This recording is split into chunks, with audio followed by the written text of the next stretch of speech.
एक छोटा सा बोर्ड रेहड़ी की छत से लटक रहा था। इस पर मोटे मार्कर से लिखा हुआ था, घर में कोई नहीं है, मेरी बूढ़ी माँ को फाले ज़्यादा है। मुझे थोड़ी थोड़ी देर बाद इन्हें खाना और इतनी ही मर्तबा हाजत करवाना पड़ती है। अगर आपको जल्दी है तो अपनी मर्जी से फल तोड़ लें। पैसे कोने पे रखे मैगजीन के गद्दे के नीचे रख दीजिए। साथ ही रेट भी लिखे हुए थे। अगर आपके पास पैसे नहीं हैं तो मेरी तरफ से ले लेना, इजाज़त है। इधर उधर देखा, पास पड़े तराजू में 2 किलो सेब तोले, दर्जन केले लिए, शापर में डाले, प्राइस लिस्ट से कीमत देखी, पैसे निकालकर रेहड़ी के फट्टे के गद्दे वाले कोने में उठाया और वहाँ 150 10 के नोट पड़े हुए थे। मैंने पैसे इसी में रखकर इसे ढक दिया। इधर उधर देखा, शायद कोई मेरी तरफ मतवज्जो हो, और शापर उठाया वापस फ्लैट आ गया। इफ्तार के बाद मैंने और भाई इधर गए। देखा एक बरीश आदमी, दाढ़ी आधी काली और आधी सफ़ेद, हल्के क्रीम कलर के कुर्ता शलवार में रेहड़ी को धक्का लगाए बस खुल जाते हुए देखा।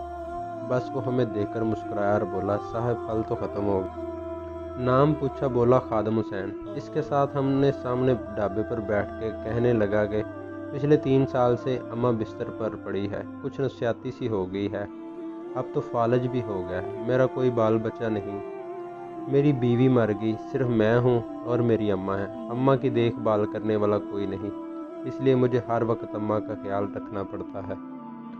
एक दिन मैंने अम्मा के पाँव दबाते हुए बड़ी नरमी लजाहत से कहा, अम्मा तेरी तीमारदारी को तो बड़ा जी करता है, पर जेब में कुछ नहीं तो मुझे कमरे से हिलने नहीं देती। कहती है तू जाता है तो मेरा जी घबराता है। तू ही बता मैं क्या करूं। अब क्या गैब से खाना उतरेगा? ये सुनकर अम्मा ने हाँकते हाँकते उठने की कोशिश की। मैंने तकिया ऊंचा करके बैठा दिया, टेक लगवाई। उन्होंने जुरियों वाला चेहरा उठाया और अपने कमज़ोर हाथों का प्याला बनाया और न जाने रब्बुल आलमीन से क्या बात की। फिर बोली, तू रेहड़ी वही छोड़ के आया कर, तेरा रिज़्क तुझे इसी कमरे में बैठा मिलेगा।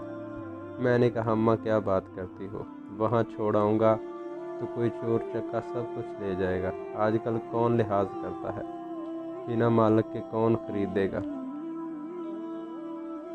कहने लगी, तो फजर को रेहड़ी फलों से भरकर छोड़ कर आजा, बस ज़्यादा बक बक ना कर, शाम को खाली लेकर आया कर। 2.5 साल हो गए हैं भाई, सुबह रेहड़ी लगाता हूँ, शाम को ले जाता हूँ। लोग पैसे रख जाते हैं, फल ले जाते हैं, देला ऊपर नीचे नहीं होता, बल्कि कुछ ज़्यादा ही रख जाते हैं। अक्सर नफ़ा 300-400 ऊपर ही निकलता है। कभी कोई माँ के लिए फूल रख जाता है, कभी कोई और चीज़। परसों एक पढ़ी लिखी बच्ची पुलाव रख गई, नोट लिख कर रख गई, अम्मा के लिए है। एक डॉक्टर का गुजर हो, वो अपना कार्ड छोड़ गया, उस पर लिख गया, अंकल अम्मा की तबीयत ना संभले तो मुझे फ़ोन करना, मैं घर से ही पिक कर लूँगा। किसी हाजी साहब का गुजर हुआ तो अजवा खजूरों का पैकेट छोड़ गया। कोई जोड़ा शॉपिंग करके गुजरा तो फ्रूट लेते हुए अम्मा के लिए सूट रख गया। रोज़ाना ऐसा कुछ न कुछ मेरे रिज़्क के साथ मौजूद होता है। ना अम्मा हिलने देती है और ना खुदा रुकने देता है। अम्मा तो कहती है तेरा फल बेचने के लिए खुदा खुद नीचे उतर आता है और बेच बाच के चला जाता है। आखिर में मुझे अपने बच्चों से कहना है, अगर आप फारग हों, अपने वालिदैन को काम करता देखें तो फ़ौरन उठकर उनकी मदद करें। इन्हें कहें, अम्मी जान अब्बू जान लाइए मैं आपकी मदद करता हूँ, फिर देखें दुनिया और आखिरत की कामयाबी कैसे तुम्हारे कदम चूमती है। अगर आपके वालिदैन जिंदा है तो लाजमी उनकी कदर कीजिए। अगर वीडियो अच्छी लगी तो वीडियो को लाइक ज़रूर करें। चैनल को नहीं सब्सक्राइब किया तो अपना ही समझ के इसे सब्सक्राइब करें और इस नेक काम में मेरी सपोर्ट करें। तो मिलता हूँ किसी नई वीडियो के साथ, तब तक के लिए आपका मेरा अल्लाह हाफ़िज़।